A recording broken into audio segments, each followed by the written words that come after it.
Hi everyone, this is John Karol from John Karol Coaching. I'm happy that you had some time to watch another video. Today we decided to take you to this amazing woods. It is spring and I thought it would be much better to produce some material in a very nice environment. As we know, in our life there are three main factors whatever we do. It is time, place and circumstances. Depending on the time, place and circumstances, all our plans can fructify in a way that we didn't expect it, or in a way that we even expected more. And today we would like to focus about one of these aspects, which is time. We will try to unravel the mystery of time as it was seen by the ancients. In this video, you will learn about how the time was perceived in the ancient scriptures called the Vedas. Also, in this video, we will speak how we can use time in a different way than we expected that we are taught in schools and that you can find in all the other coaching videos. Are you ready? Let's do it. What is time? From time immemorial, people are trying to answer this question, what is time? As we all understood, time for now, as the scientists see it, in the modern way, is like a line. There is the past, there is the present that you are right now, and there is the future. Time is something that is always spreading and always moving forward. You cannot buy time for any amount of money. So time is also priceless. And time is one of those things that is always changing our lives and we don't see it. Many of us would like to go back in time or would like to see the future. But as every other coach or person that is trying to help us with having a better life, the most important part of our life is present. Because only presence is the only real reality. And the ancient people in the ancient scriptures, they discovered that presence is the only reality because this is the reality in which we exist. The Vedas describe that people are actually Atma. Atma means soul. Atma means consciousness. Not only people, but every living being, the animals, the plants. And Atma, or soul, in its original state comes from another place, which is called Paramavyoma, Vaikunta, or as we may call it, the kingdom of God. Wherever you call it, it's in another different dimension. The scientists today call it the antimatter.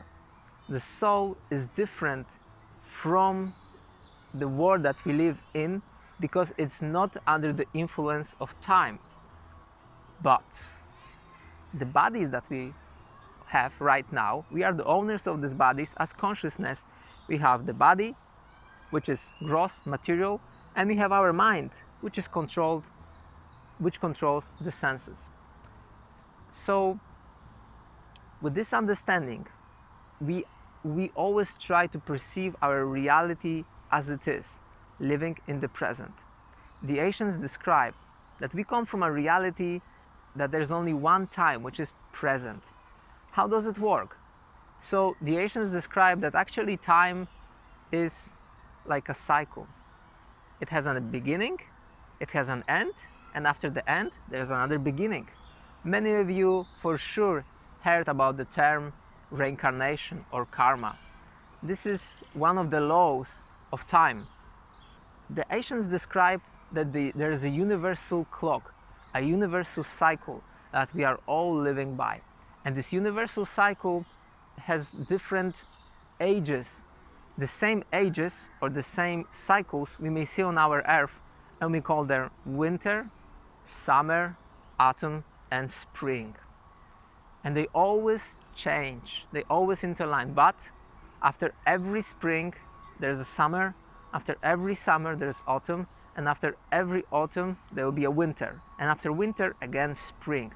So it's a cycle, and the cycle always goes around. There is not like we see in the description of the linear time, that it evolves into something different. The same is we can see in the theory of the Big Bang. So the universe, according to the scientists, there was a point when all the mass suddenly exploded and starting to expand. So the Vedas, they actually agree on that, and they call that this is the beginning of the creation of the material world. And the material world that we are existing right now is constantly creating and being created and then again annihilated. During these periods of creation and annihilations, there are also sub-periods. And it is very elaborately described in the Vedas how long each period is actually long. So according to the Vedas, one cycle of one material world is about 311 trillion years. This is how long one universe is existing. You are probably wondering, why am I talking about all the cosmic time and how the universe is created according to the Vedic description? The idea is that we have to understand first things from a higher, bigger perspective, and then we're going to go slower, lower to our own daily life. So, as I said, there are different cycles, and the universe is going from a cycle of annihilation and creation, and it goes round and round. The same thing we can see on our planet Earth. There are cycles of rebirth and cycles of destruction. Spring is rebirth and winter is destruction. The same cycle we may see in the cycle of creating water. Water is being evaporated by the sun, water is being collected in the clouds, and then it goes into the earth. It's a cycle, it's a closed cycle. The same is with a plant. If you take a plant, a seed, and we put it inside the ground, it will grow, then it will become an adult, it will give some fruits, some offsprings, and from the offsprings, after producing the offsprings, it will start to dwindle, die, and from the offsprings, from the seeds, will come another life. This is the cycle of life, like in Lion King. No copyrights. So there are many different cycles. You can Google it and you can check that all the world around us works in different small cycles. The same is with time. Time is not linear. Time works in cycles. We, as a consciousness, we are also experiencing different cycles. In this way, we may understand that time is cyclic, and this can help us in making any decisions. Everyone knows how well we feel if we are able to spend some time on nature and how it affects us. We are part of this ecosystem, and this ecosystem has a much more bigger influence on us than we expect. And it is even proven by science that if persons do not spend some time outside, all of their hormones in their body start to work differently. For instance, the sun. The sun has such a huge effect on us. Everyone knows that the sun, water, and fresh air are the most important things to produce life. In the same way, the sun affects our sleep pattern, affects our mood, affects our levels of hunger. It also affects how we behave with other people. For many times, for sure, you felt it. If it's very hot, you became more annoyed. Or if it's super hot, you become more lazy. So the same is in cold places. If it's more cold, people become more strong. People have more energy to do something. Of course, everything in moderation. If it's extremely cold, you will also find some negative symptoms. But those are different energies. There's the energy of sun, which is the energy of creation, grow, and expansion. And there's, for instance, the energy of the moon, which is the energy of coldness, of taking care of something, nurturing. I don't know if you know, but all the juices in the plants are being created by the moon because of the moon cycle and how the moon produces, helps to work the system of water that is inside. 70% of human beings are made from water. And this water, according to where the moon is in the moon cycle, it either rises in our body or is lower. And in this way, it also creates mood swings on us.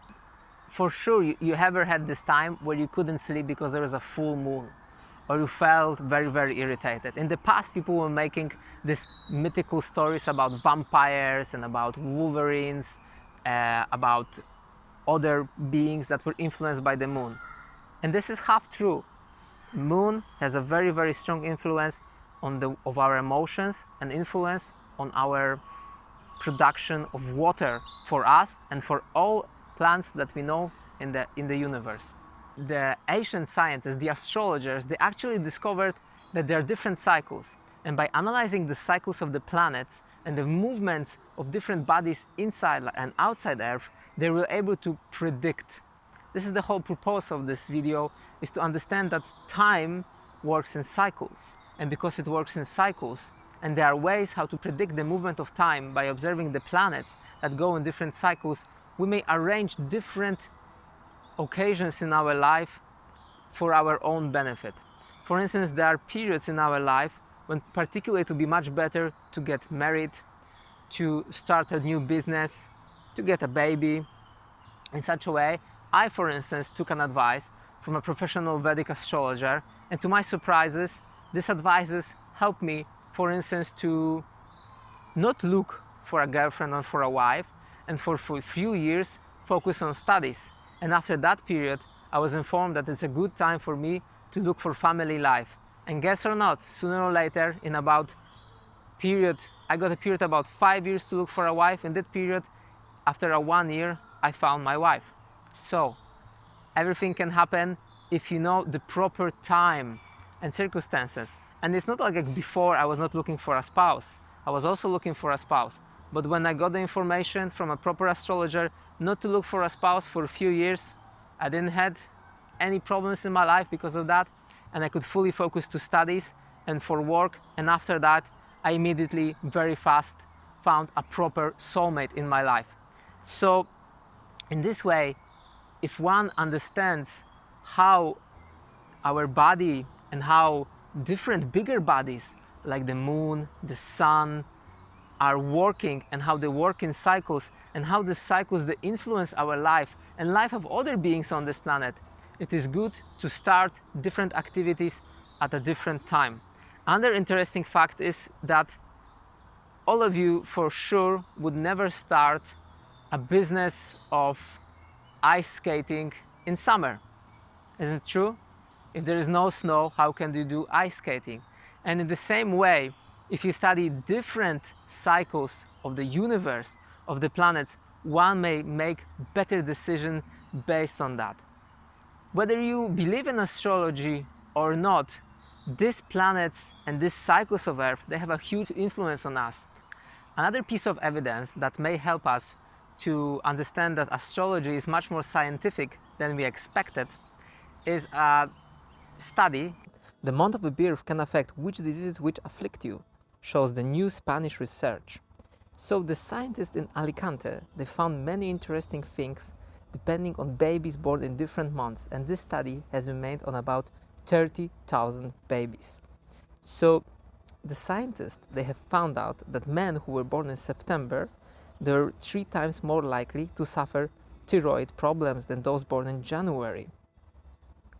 Similarly, women who were born in July were 27% more likely to be diagnosed with high blood pressure and were at 40% increased risk of incontinence. Another independent study by Russell Foster in the University of Oxford, that people who were born in January, March and February had a more likely chance to have schizophrenia. People who were born in March and April had more chance to have a seasonal depression, and people born from the month of March to the month of July had a much more possibility to be an abuser of alcohol. The same, children who were born between March and August had a much more higher risk of having autism, and children born from January till April have a much more higher possibility of having a bipolar disorder. Another study shows in the Columbia University found, made in 2015, that people born in May had the lowest disease risk and those born in October had the highest risk. At the time, the authors report that it was based on an account of 1.7 million people. People born in different months are likely more to decide different career paths. For instance, people born in January are more likely to be a debt collector, February, artists, March, pilots, April, dictators, May, professors, June, CEOs, July, bricklayers, August, problem-solving students, September, high-achieving students, October, politicians, November, people like policemen, and December, dentists. So, as we could understood by this scientific study, if a person is born in a particular month, there is much more influence of a different particular planet in their life and a particular situation that was in Earth on that period. Maybe it's the season, the scientists are not exactly know what it may be, that affects them being more possibly to have different kind of diseases like alcoholism, bipolar, schizophrenia. At the same time, it affects how tall they are, how strong they are, how intelligent they are, and many other factors that are very important in our life. If just such a small issue as being born in March, June or December influence all your life and actually helps you to grow or to minimize your growth in a particular field, imagine how more each and every day and month being in a particular place in this planet and having a particular effect of different elements on this earth affects us and affects nations and the planet itself. So, what do you think about this different kind of time management? How do you manage your time? Do you think also about the influence of the planets in your life? Do you schedule your life in such a way that some things you do in a particular month and other things you will never do it in that month? Do you think that if you will be able to have a guidance from a professional astrologer, you'll be able to manage your life in a better, more systematic way? Or do you all think this is hodgepodge and not true? Tell me about it. Sign some comments, write to people. If you like this video, send it to other or watch it again. And I hope to see you around, and I hope that you already subscribe us. If not, please subscribe us. See you around and have a nice day.